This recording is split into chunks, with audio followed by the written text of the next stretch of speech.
호세아 3장 1절부터 3절까지입니다.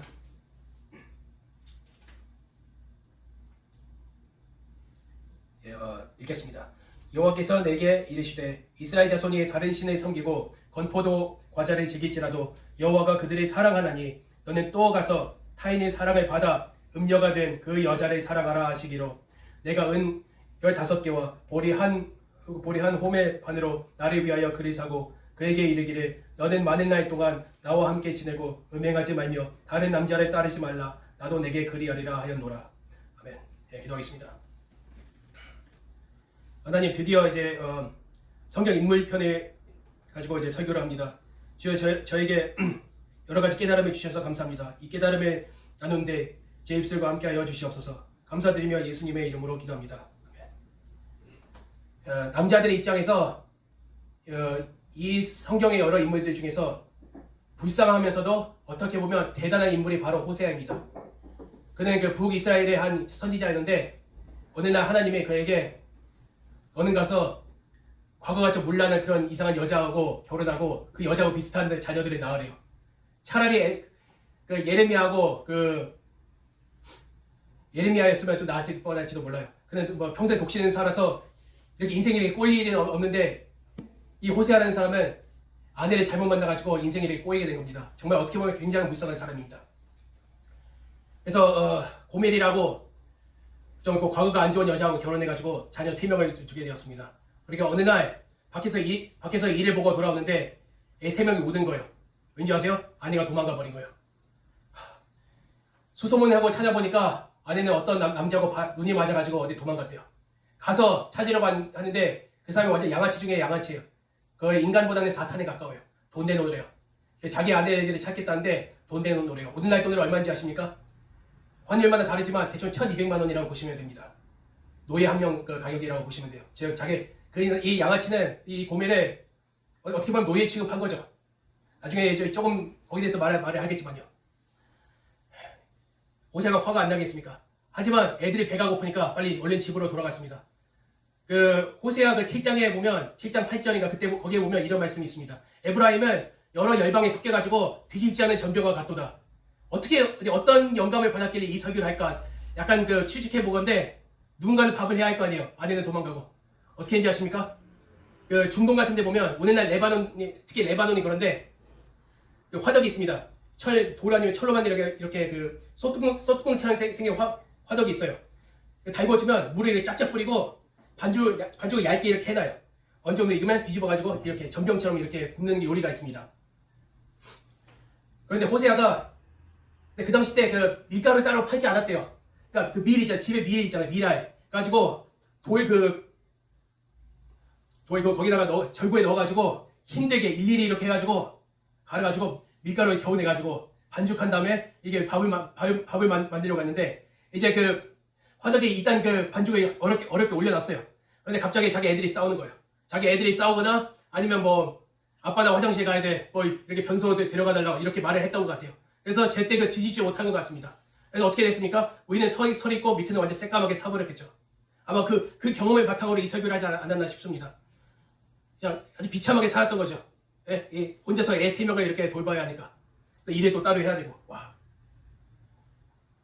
존경이 갑니다. 어떻게 보면. 그런데 이 호세한테 하나님의 말씀이 임했어요. 바로 가서 고멜을 사랑하래요. 이해가 안 가죠, 그죠? 가지고 오늘날 단위로 가가지고 1200만 원을 갖다가 지불하고 자기의 아내를 데려왔습니다. 그러면서 너는 많은 날 동안 나와 함께 지내고 음행하지 말며 다른 남자를 따르지 말래요. 얼마나 큰 사랑입니까? 그러면서 호세아는 이 경험을 바탕으로 우상 숭배 때문에 하나님이 떠난 이스라엘 백성을 하나님께서 그래도 사랑하신다는 것을 이제 몸소 체험한 것입니다. 이 고멜이 바로 우리의 모습과 같아요. 우리 보세요. 우리는 죄 가운데 잉태돼가지고 태어나면서부터 죄인이에요. 죄인 중에 괴수입니다. 그리고 이 땅에서 얼마나 많은 죄를 지으셨습니까? 예를 들면 하나님보다 자기를 더 사랑한다. 그것도 죄입니다. 그것도 우상 숭배고요. 그 밖에 뭐 음행, 뭐 살인, 미움, 뭐 그런 거 온갖 죄를 저지르지 않습니까? 죽을 수밖에 없는 죄인인데 하나님께서 우리를 사랑하사 독생자 아들을 보내셨습니다. 그 호세아는 1200만 원을 지불했지만 하나님은 그분의 아들을 지불하셨던 것입니다. 그래서 우리를 사셨던 것입니다. 어떻게 보면 굉장히 감사하면서도 존경스러우면서도 미안하죠. 죄송한 마음이 들 수밖에 없습니다. 그러므로 우리는 하나님께 평생 동안 감사하는 마음을 가지고 존경하는 마음을 가지고 그리고 죄송하는 마음을 가져야 합니다. 회개하는 마음. 이런 이 세상에 어떤 일이 생겨도 만약 죄송한 마음이 생기면 원망이 안 나와요. 그런 마음을 가지고 우리는 평생 살아야 할 것입니다. 제가 호세아를 보니까 갑자기 생각난 한 그룹의 남자들이 있습니다. 이 그룹의 남자들은 인류 역사상 전 세계뿐만 아니고 인류 역사상 가장 로맨틱한 그룹이에요. 누군지 아세요? 30, 40대 한국 남자들이요. 얼마나 스윗한지 몰라요. 딱 보면 딱 보기만 해도 당뇨 걸릴 것 같아요. 무슨 연애를 하는데 뭐 100일 기념일, 뭐 빼빼로데이, 뭐 이상 이벤트를 다 챙겨줘요. 외국에는 그런 이벤트를 잘 안 챙겨줘요. 그죠? 서양 남자들 제가 미국에서 오래 생활했거든요. 한국에서 살았던 것보다 미국에서 오래 생활했는데 미국 남자들이 그렇게 스윗하지 않습니다. 영화에서나 스윗하지. 제가 제 형이 아는 한 남자는 자기 여자친구를 찾는데 언제 찾는지 아십니까? 자신의 여자친구의 생일날에 찾습니다. 굉장히 냉혹하죠. 한국 남자들에 비해서 굉장히 냉혹합니다. 보통 한국 남자하고 한국 여자하고 결혼하면 이혼율이 50몇 %라고 합니다. 한국 남자이기 때문에 50몇 %가 나왔지 외국 남자하고 결혼하면 더 높게 나옵니다. 제가 한 통계 자료를 보는데 한국 여자가 미국 남자하고 결혼하면 그것도 교포를 포함한 수치입니다. 그러니까 재미교포, 그러니까 한인들을 포함한 수치입니다. 근데 이혼율이 몇 %인지 아십니까? 71%예요. 그것도 그나마 낮은 거예요. 캐나다는 거의 85%예요. 호주는 믿기가 어렵지만 98%래요. 97점 얼마래요. 프랑스는 90%. 일본이 그나마 좀 이상하게 낮게 나왔어요. 67인가 아마 66인가 나왔어요. 아무튼 거의 다 한국 남자에 비해서 굉장히 높습니다. 왠지 아세요? 한국 남자들은 오래 참아주는데 서양 남자들은 참지 못하거든요. 바로 이혼하자고 하거든요. 그리고 또 결혼하는데 많은 여성분들이 그렇지 않습니까? 뭐라고 하죠? 과거가 좀 문란한 여자들이 있지 않습니까? 결혼 전에 다른 남자친구하고 같이 있었다든가. 근데 그런 여성들이 자신의 아내를 품는데 돈을 얼마나 쓴지 아십니까? 이 한국 남성분들이 30, 40대, 특히 80년대생들 얼마나 쓴지 아십니까? 세계 최고로 씁니다. 인류 역사상 최고의 돈을 지불해가지고 자기 아내를 데려옵니다. 호세아 뺨칩니다, 진짜. 호세아는 하나님의 명령을 어쩔 수 없이 결혼했는데 이 한국 남자들은 자 사랑이 눈이 멀어가지고 세계에서 가장 막대한 비용을 지불하면서까지 자신의 돈하고 또 자신의 부모님의 노후 자금까지 다 때려 박으면서 결혼한다는 것이죠. 프로포즈 시, 약혼 시, 브라이덜 샤워인가 뭔가 결혼식도 미국의 2배라고 합니다. 그리고 또 집을 사는데 월세로부터 시작하지 않더라고요. 대다수 보니까 자기 집 소유의 아파트부터 시작하더라고요. 그러니까 미국하고 캐나다로 치면 잔디, 차고, 수영장까지 다 갖춘 자기 집 주택이라고 보시면 됩니다. 이게 말이 된다고 생각하십니까? 근데 그걸 다 지불해서 살 정도로 그렇게 로맨틱해요. 와, 저는 절대로 따라하지 못할 것 같아요. 아무튼 그런데도 불구하고 제가 그게 나쁘다고 말하는 건 아닙니다. 그런데 요점이 뭔지 아세요? 그걸 보고 감사하게 여기는 여성분들이 그렇게 많지가 않아요. 주위를 보니까 오히려 불만을 품는 분들이 많더라고요. 제가 저저번 주에 제가 오키나와 한번 잠깐 갔다 왔습니다. 재밌게 좋은 시간을 보내고 왔는데 거기에 만자모라고 유명한 관광지가 있습니다. 바닷가에 있는 코끼리 바위라고 불리우는 유명한 바위가 있습니다. 거기 한번 둘러보고 잘 구경하고 나오는데 거기에 빌딩이 있는데 건물이 있는데 거기에 만자모로 들어갈 수 있는 건물입니다. 거기에 기념품 팔고 만자모로 들어갈 수 있는 입장권을 파는 그런 건물이라고 보시면 됩니다. 휴게소 역할을 하는데 정문에 들어가는 정문 앞에 갑자기 싸우는 소리가 들렸습니다.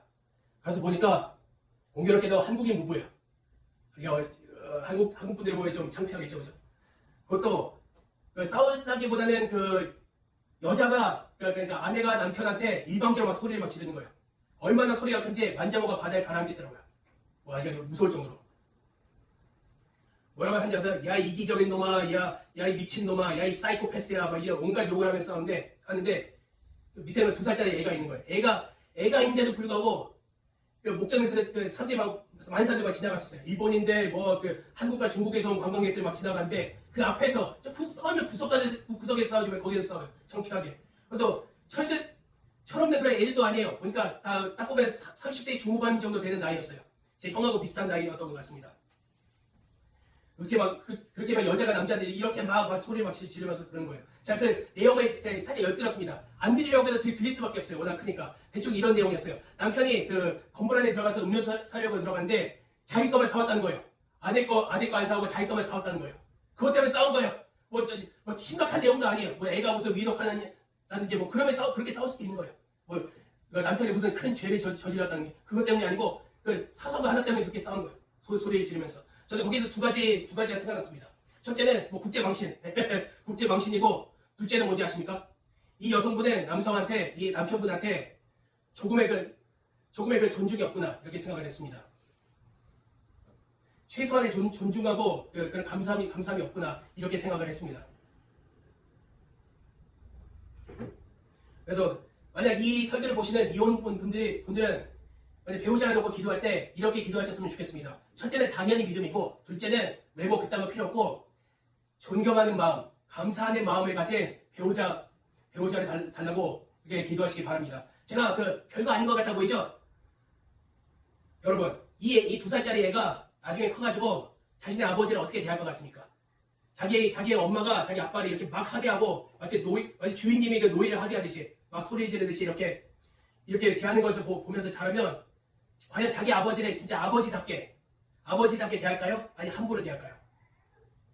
예, 그것도 잘 생각해 보셔야 합니다. 만약 아버지를 그냥 막 하대한 자기도 커가지고 자기 엄마를 따라서 아버지를 그렇게 하대한다면 집안의 질서가 무너질 것입니다. 만약 성별만 바꿔도 그래요. 만약 그 남편이 아내한테 자기 애들 보는 앞에서 막 하대하고 모욕하고 막 그런다고 생각해 보세요. 막 소리 막 지르고 야 이 옆편네 막 이런 온갖 욕을 하면서 야 이 사이코패스야 미친년아 이렇게 욕하면서 이렇게 한다고 생각해 보십시오. 죄송합니다. 아무튼 그러면 애가 나중에 커가지고 자기 엄마를 어떻게 대할 것 같습니까?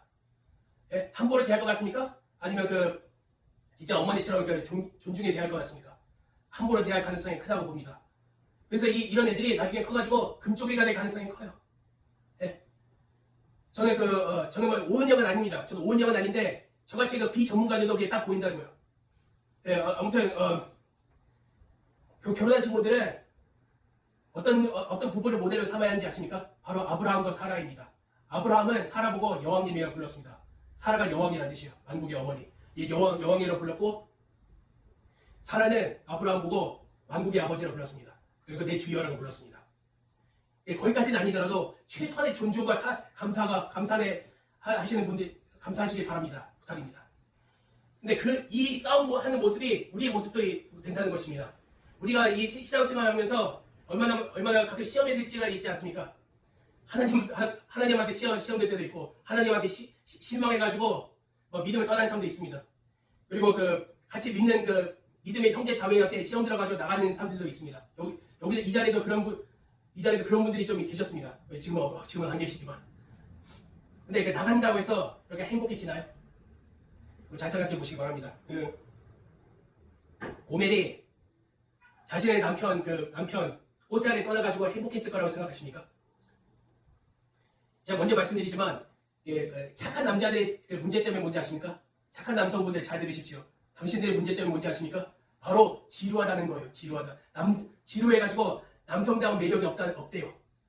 가끔은 왠지 아세요? 때리지 않지 생활비는 따박따박 주지 얼마나 지루합니까? 가끔 짜릿하게 아내한테 줄 생활비를 도박이나 술에다가 탕진하는 그런 매력도 있어야 할 거 아닙니까? 그러지 마세요. 절대 그런 짓 하지 마세요. 하나님께 그걸 천벌받습니다. 아무튼 절대 그런 짓 하지 마세요. 근데 나쁜 남자들은 그런 매력이 있는 거예요. 그래서 이 고대 때나 호세아가 고멜이 살아있었던 고대 때나 오늘날이나 많은 여성분들이 나쁜 남자한테 매력이 있는 것 같습니다. 다른 그러지 않지만, 예. 그래서 고멜이